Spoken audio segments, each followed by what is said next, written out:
January 28, 1975, 6:47 a.m. Federal agents kicked down the door of a modest two-story colonial house. White picket fence, rose bushes in the front yard, the kind of place where soccer moms live, where nothing ever happens. Inside, they find Frank Lucas' wife in the kitchen. She's ironing money.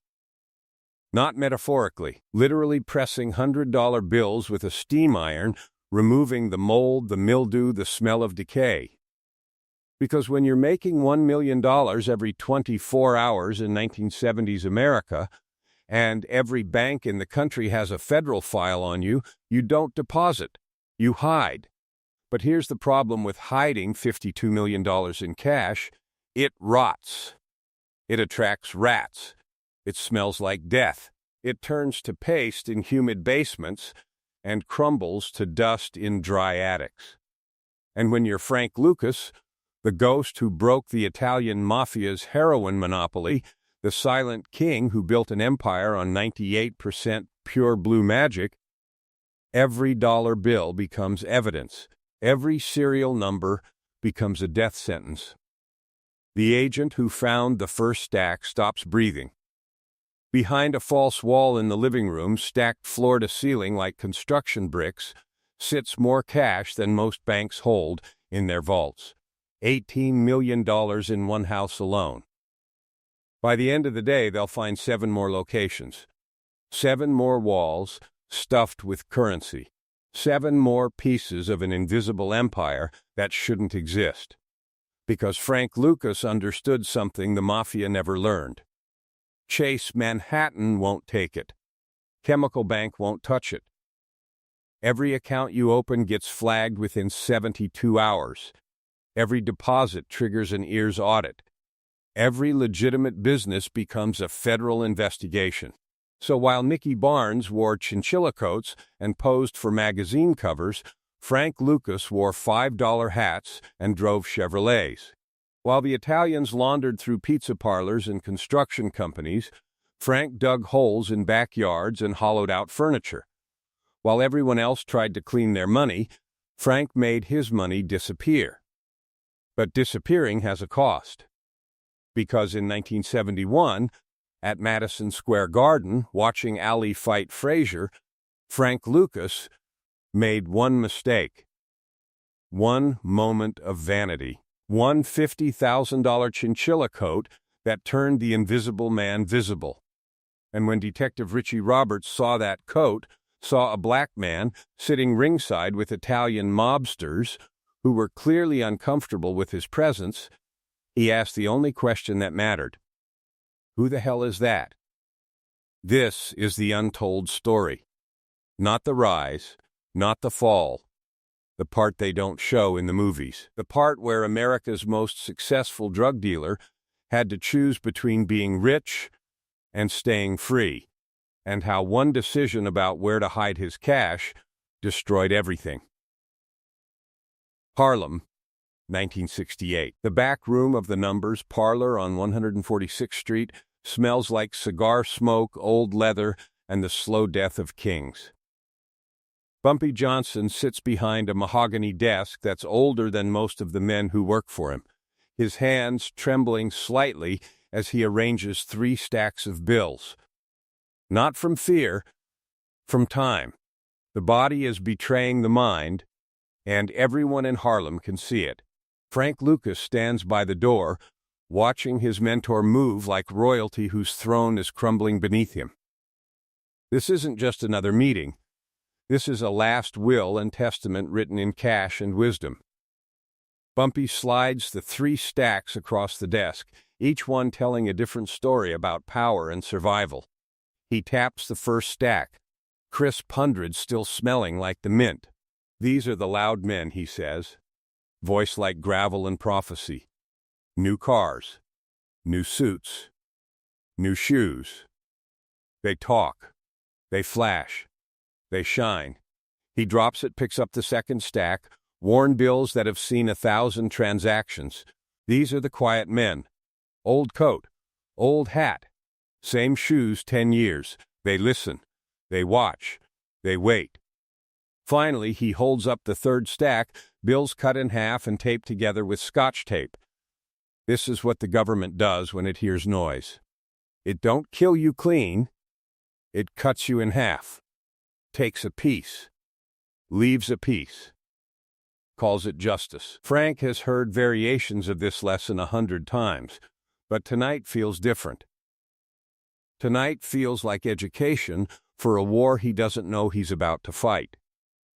Bumpy leans forward, forcing Frank to lean in too, closing the distance between master and apprentice. The loud man dies first, Frank. The quiet man counts the money after the funeral. You remember that. When I'm gone, and I will be gone soon, every fool in Harlem is going to try to be the next Bumpy Johnson. Let them. Let them fight over my throne while you build your own kingdom somewhere they ain't even looking. The conversation continues for hours, Bumpy talking about the future like a man reading prophecy. He explains why he never trusted banks, never trusted lawyers, never trusted anyone who keeps records. The moment you put your business on paper, you give the government permission to destroy you, he warns.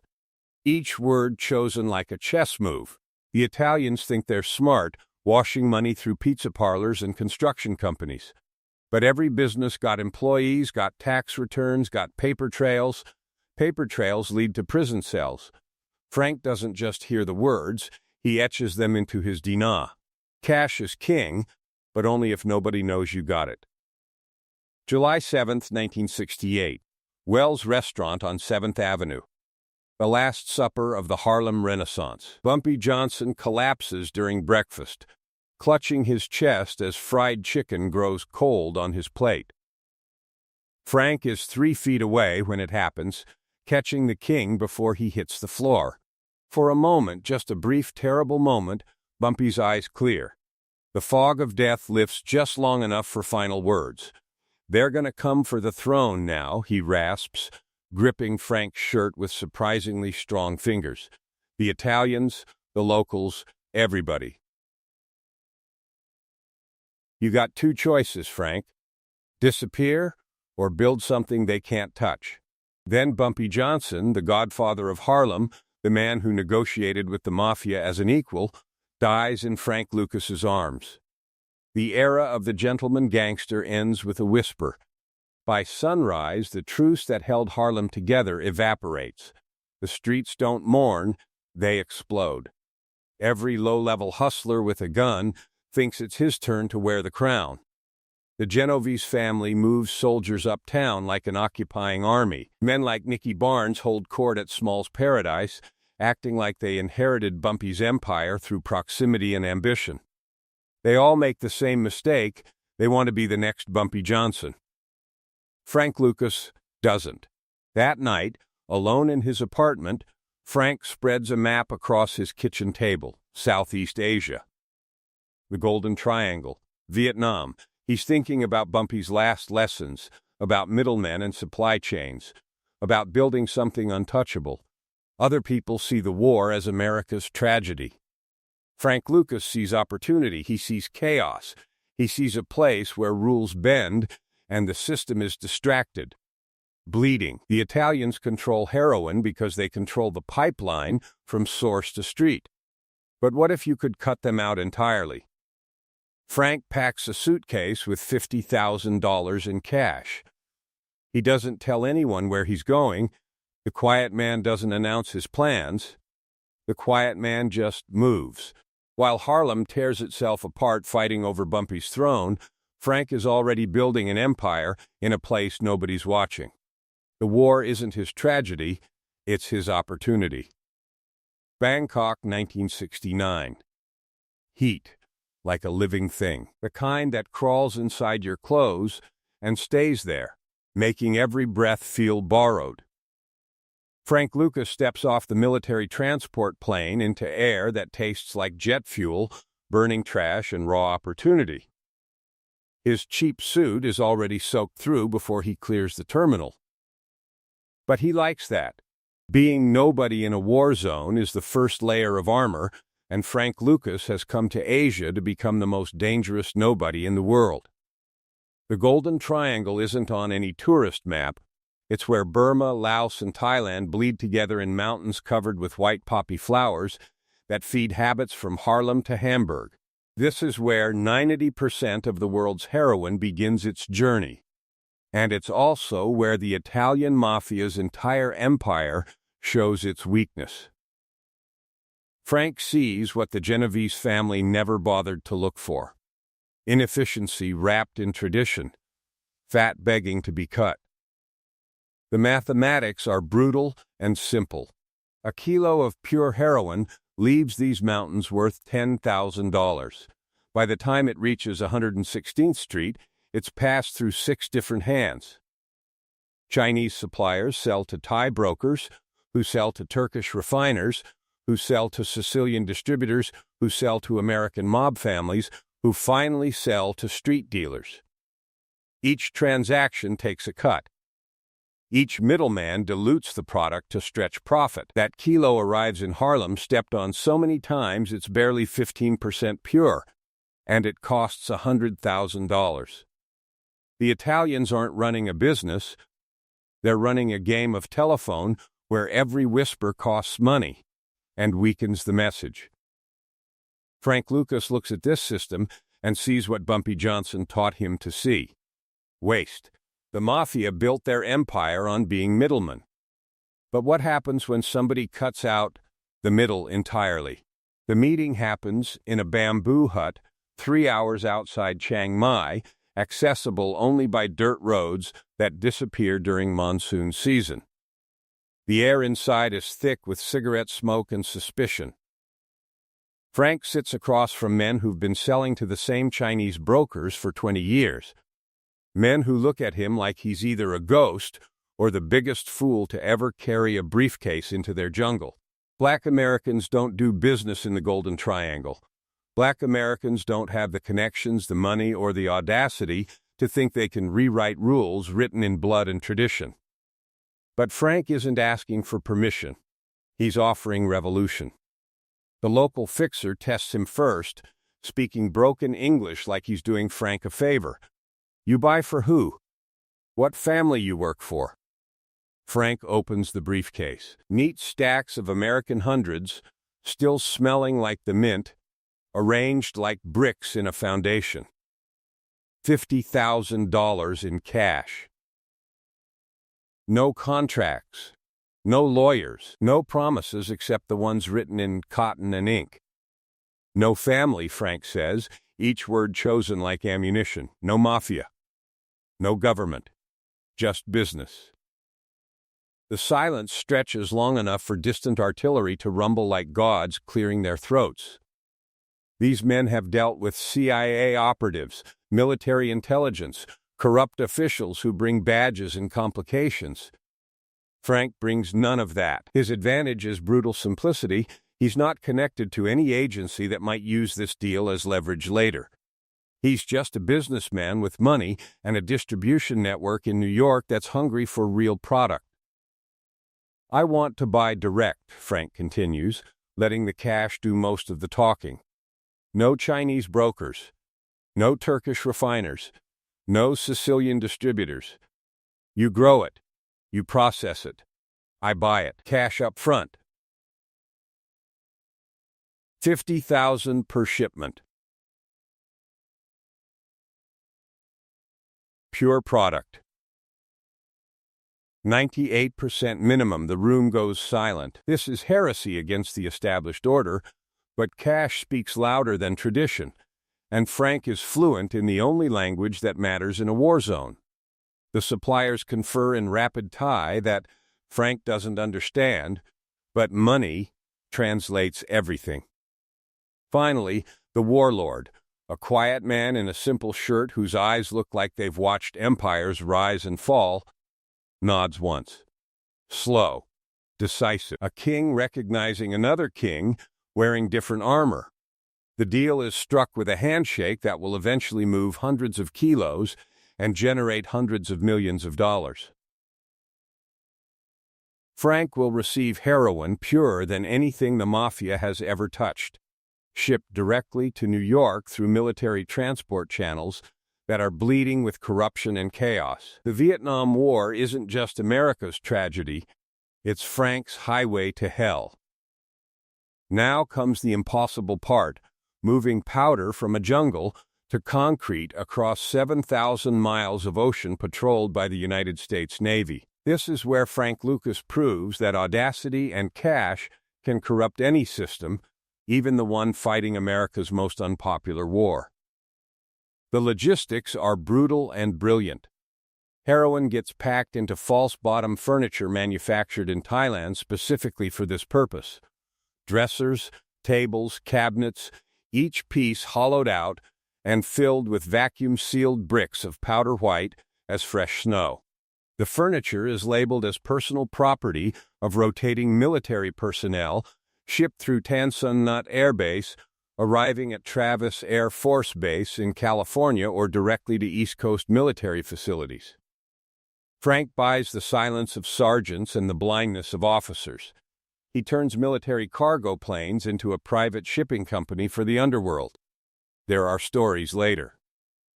Myths, whispers about drugs packed into the coffins of dead soldiers, pure powder laid next to boys who never made it home. It's an image so brutal, so audacious, that it becomes the defining legend of Frank's empire. Whether coffins were used or not, the principle remains: Frank Lucas corrupted the United States military supply chain while the country was distracted by body counts and protest marches. He created a pipeline from hell that was faster, safer, and more efficient than anything the mafia had built in 50 years of tradition. September 1969. A warehouse in Queens receives its most important delivery. A container arrives with papers stamped and signatures that were either forged or bought.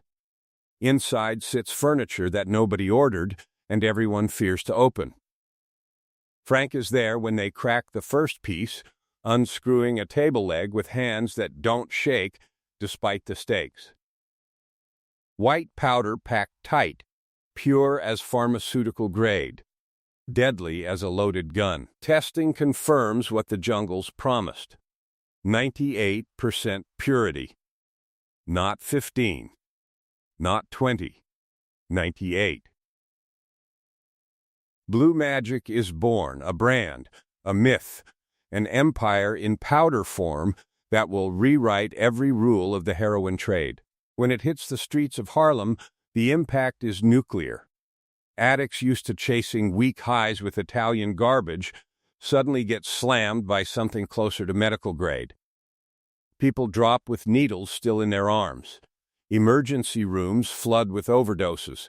But in the twisted logic of the heroin trade, this isn't tragedy. It's the best advertising campaign in history. The bodies prove the potency. If it can kill you that fast, it must be the best. Dealers abandon their Italian suppliers in droves. Why pay top dollar for milk sugar when Frank Lucas is selling gold for half the price? The monopoly shatters like glass. Men who begged the Genovese family for scraps now beg Frank for a seat at his table. He doesn't just compete with the mafia, he makes them obsolete. Cheaper product. Better product. More product. That's how you build an empire. Not with noise, with mathematics. By late 1969, the numbers become insane. Frank Lucas is generating over $1 million every 24 hours. Not weekly, not monthly, daily. The money flows in faster than he can count it, literally. They stop counting and start weighing. They stop stacking and start shoveling. Garbage bags full of cash pile up in storage units across New Jersey, rotting from humidity, attracting rats, becoming a logistical nightmare that success created. Frank solved the supply problem. He broke the mafia's chain. He owns the pipeline from hell to Harlem. But now he faces an enemy bigger than the Italians, bigger than the war, bigger than anything Bumpy Johnson ever warned him about: the physical reality of infinite money in a finite world. He's drowning in paper currency, And every bank in America is a trap waiting to spring. Success has become its own prison, and Frank Lucas needs to find the key before the walls close in forever. Teaneck, New Jersey, 1970. The problem with generating $1 million every 24 hours is that money takes up space. Physical, literal, suffocating space. Frank Lucas sits in his modest living room, staring at a problem no business school teaches and no bank will solve. $52 million in cash doesn't just hide. It rots, it reeks, it breeds rats and federal investigations with equal efficiency. Every bill is evidence. Every serial number is a confession waiting to be read by men with badges and subpoenas.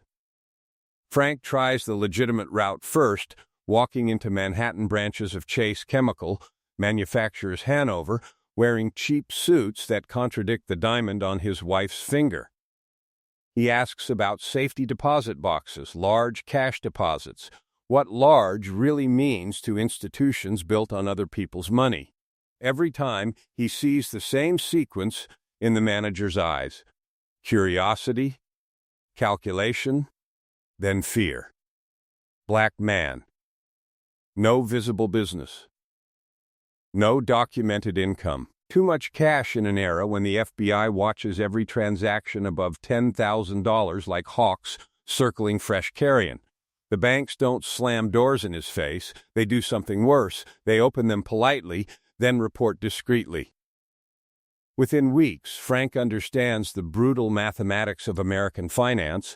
The legitimate system isn't his ally, it's his oppressor wearing a three-piece suit and a smile that never reaches the eyes.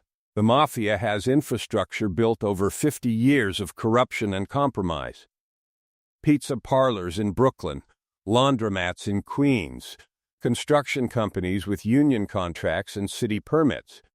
They wash money through legitimate businesses that generate paper trails the ears can audit, but rarely prosecute successfully. Every Italian family has lawyers, accountants, politicians in their pocket. A whole ecosystem designed to make dirty money clean. Frank Lucas has garbage bags full of rotting cash, and Bumpy Johnson's voice in his head: never put your business on paper. No businesses means no laundering. No laundering means the money just sits there, breeding mold and attracting federal attention with every passing day. So Frank builds his own bank. Not with vaults and tellers, but with blood and drywall. He goes back to North Carolina, to red dirt and tobacco fields, to the world that made him hungry enough to leave. His brothers, his cousins, the country boys. Men with calloused hands and clean records who punch clocks, drive trucks, fix engines. Men who go to church on Sunday and have never seen the inside of a police station. In his mama's kitchen, Frank lines them up like soldiers preparing for a war they don't understand. "Listen to me," he says, voice carrying the weight of empire and desperation. "I ain't bringing you to New York to be cowboys. I ain't giving you corners. I'm giving you walls." His younger brother Vernon frowns, confused. "What kind of walls?" Frank slides an envelope across the scratched wooden table. $10,000, more money than Vernon has seen in his life. The kind that hold more than insulation. "You're going to buy a house in Jersey. Cash. Get a regular job. Live normal. Pay your taxes. Go to church. And forget what's in your walls." The system is criminally brilliant in its simplicity. Modest homes in boring suburbs, Teaneck, Inglewood, places with chain-link fences and neighbors who mind their own business. Frank recruits 7 family members, spreads them across the tri-state area. Each buys property with cash, establishes residence, gets legitimate employment. To the Ayers, they're working-class citizens living the American dream. To Frank Lucas, they're branches of a bank that doesn't exist on any government registry. "You don't guard the money," Frank explains to each recruit. "You forget it exists. You live your normal life. If someone breaks in, you let them take the TV. You never mention my name. You never ask where it came from. You don't know nothing about nothing. Behind renovated walls, garbage bags stuffed with vacuum-sealed bricks of hundreds. $18 million in Teaneck alone. No employees, no tax returns, no paper trails. Just family loyalty and the faith that blood runs thicker than federal prosecution. But the reality of hiding massive amounts of cash becomes grotesque in ways Frank never anticipated. Money rots. In humid basements, $100 bills stick together like wet leaves, ink bleeding, serial numbers smearing into illegibility. The smell is distinct and terrible.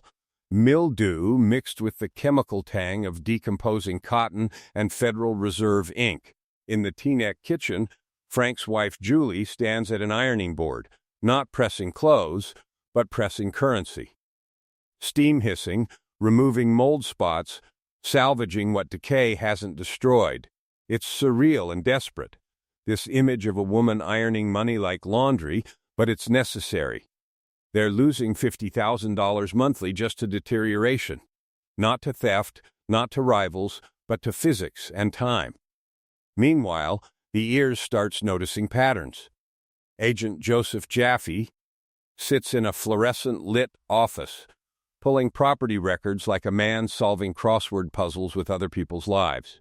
Factory workers owning homes outright, property taxes paid in cash, salaries that don't match assets. 7 anomalies across 3 states, all connected by blood and North Carolina zip codes. Frank feels the walls closing in, literally and figuratively. The cash is rotting, the storage space is finite, and the government is connecting dots he thought were invisible. He needs to convert currency into assets that don't decay. Real estate, jewelry, cars. But assets leave paper trails, and paper trails lead to prison cells. The hunger for visibility grows stronger than the discipline of silence. Frank's wife wants to enjoy their wealth. He wants recognition for building an empire from nothing. After years of being nobody, being somebody starts feeling like the only reward worth having. So he makes the decision that will destroy everything. $125,000 for a chinchilla coat. Custom made, the kind that announces wealth from across crowded rooms, that turns invisible men visible whether they want to be or not. Frank Lucas knows this violates every rule Bumpy Johnson ever taught him. But he buys it anyway. The moment he hands over that cash, he signs his own arrest warrant. He just doesn't know it yet. Madison Square Garden. March 8, 1971. 20,000 people packed into seats that reek of spilled beer, cigar smoke, and the electric anticipation of watching 2 gods destroy each other with leather gloves. Muhammad Ali versus Joe Frazier. The fight of the century. Every seat costs a fortune. But ringside is reserved for American royalty, Sinatra adjusting his bow tie, Kennedy clan members checking their watches, the heads of the 5 families radiating quiet menace in $1,000 suits. Then, Frank Lucas walks in wearing $50,000 on his back. The chinchilla coat flows like liquid wealth, full length, custom tailored, the kind of garment that announces its price before you can read the face of the man wearing it. The matching hat sits at an angle that suggests confidence bordering on arrogance. Julie glides beside him in diamonds that catch arena lights like tiny supernovas, her white fur coat a perfect complement to his dark magnificence. They move through the crowd not like they belong, but like they own the building and are graciously allowing others to share the space. Inside Frank's chest, 2 voices wage war. Bumpy Johnson's ghost screams that visibility is death, that this coat is a target painted in chinchilla and vanity. But 7 years of being nobody while being somebody has worn his discipline thin. 7 years of watching Italian mobsters parade their success while he hides in cheap suits and Chevrolets. 7 years of Julie asking why they live like they're broke when walls in New Jersey hold enough money to buy small countries. Tonight, Frank Lucas chooses recognition over survival. He chooses to be seen. The Italian mobsters notice first. Gambino soldiers, Genovese capos, men who've controlled Harlem's heroin trade since before Frank was born. They see this black man in 1971 America sitting in $1,000 seats, wearing a coat worth more than their cars, and the mathematics don't compute. Discomfort ripples through their section like electricity through water. Carlo Gambino's people shift nervously. These are men who don't fear anything, but they look at Frank Lucas and feel something close to respect, mixed with resentment. 30 rows back, Detective Richie Roberts scans the crowd with cop eyes that never stop cataloging, filing away details that might matter later. He's not working tonight, just watching Allie dance and Frazier stalk, but his brain never stops being a detective. That's when he sees the coat. Not just the garment, but what it represents. A black man sitting ringside at the most expensive sporting event in history, surrounded by Italian mobsters who are clearly uncomfortable with his presence. Roberts leans toward his partner, points discreetly. "Who the hell is that?" His partner squints, shrugs, returns attention to the violence in the ring. But Roberts can't stop staring. The man in chinchilla doesn't move like new money.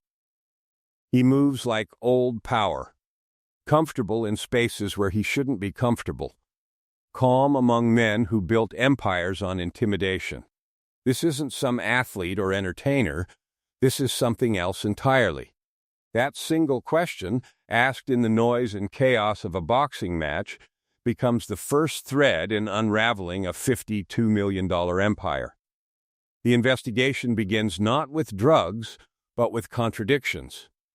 Roberts pulls files, runs databases, checks every criminal record in New York. Frank Lucas doesn't exist in the system. No arrests since childhood, no business license, no employment history for 15 years, no tax returns filed since 1965. On paper, Frank is a ghost. In reality, he's spending millions.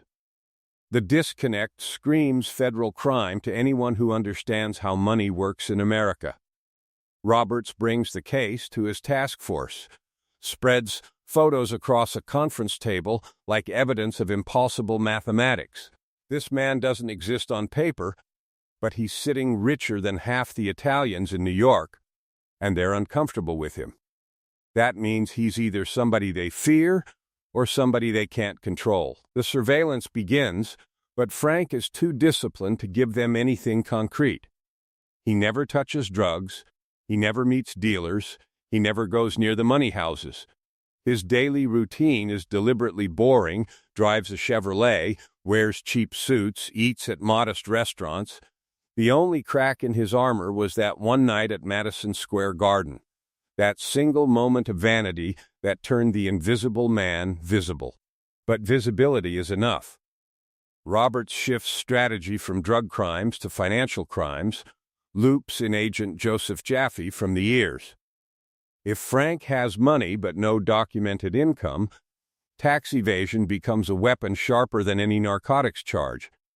They start pulling property records, tracing cash purchases, following paper trails Frank thought didn't exist. The anomalies appear like blood on fresh snow. 7 relatives from North Carolina, all owning homes outright in New Jersey and New York. Property taxes paid in cash. Working-class jobs that don't match asset accumulation.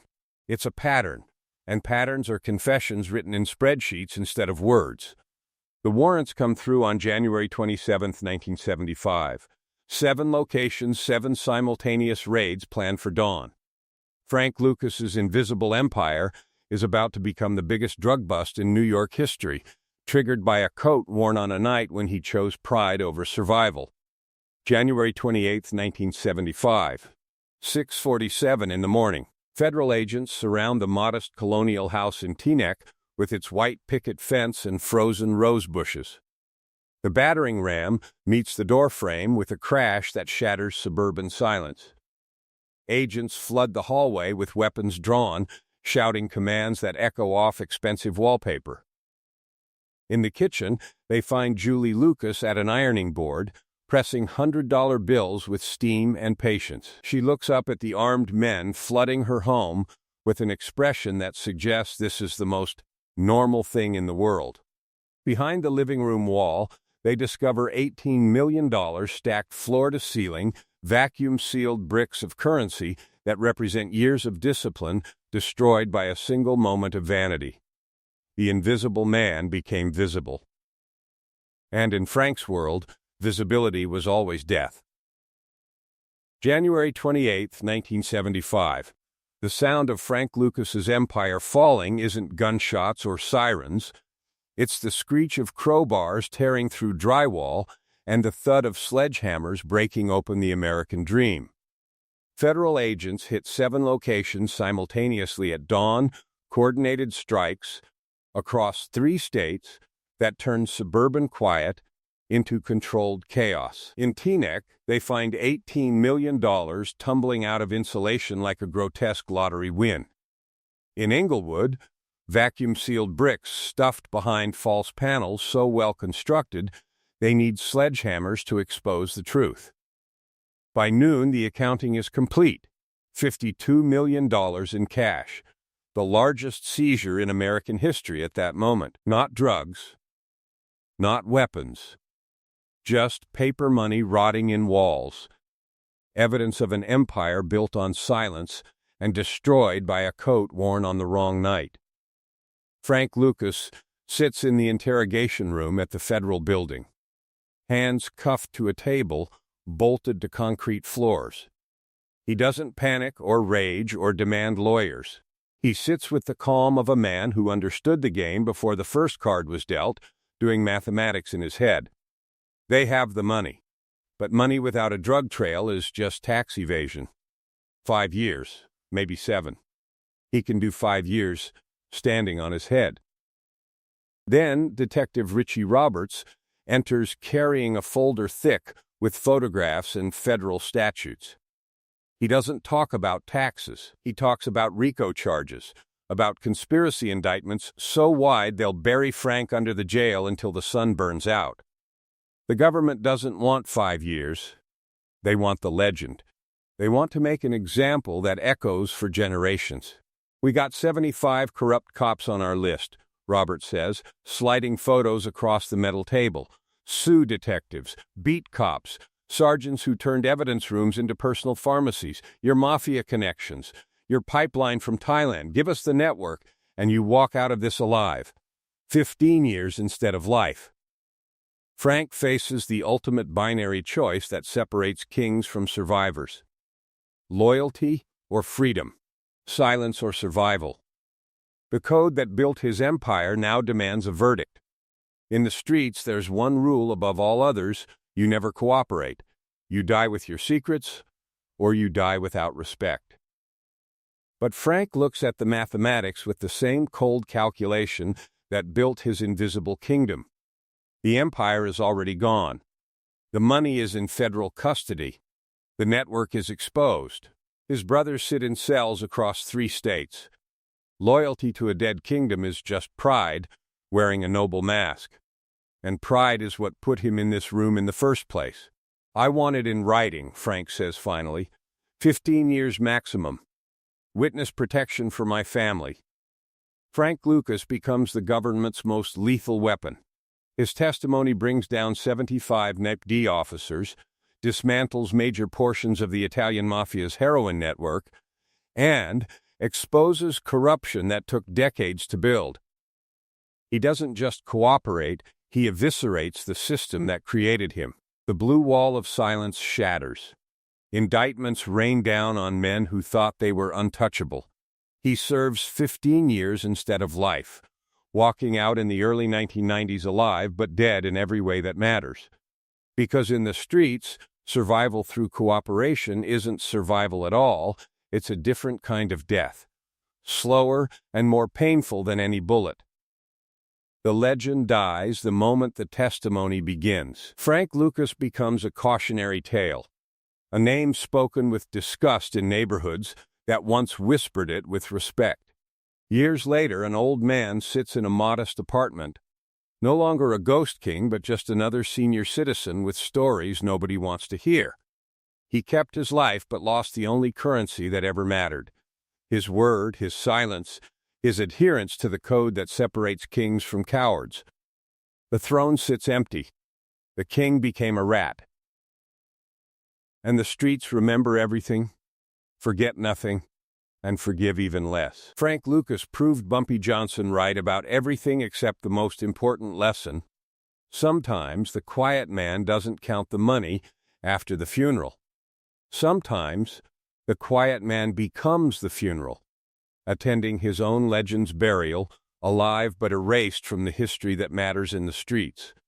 So here's the question that haunts every empire built on blood and silence. Frank Lucas built a kingdom worth hundreds of millions, hid it where no one could find it, and lost everything to a single moment of vanity followed by a final act of betrayal. Was the view from the throne worth the blood on the floor? If you were making $1 million every 24 hours, would you rather die a king in chains with your legend intact, or live free as a survivor with no crown and no respect? The price of being a legend is paid in blood or silence. Frank Lucas paid in words, and words, in his world, cost more than any chinchilla coat ever could.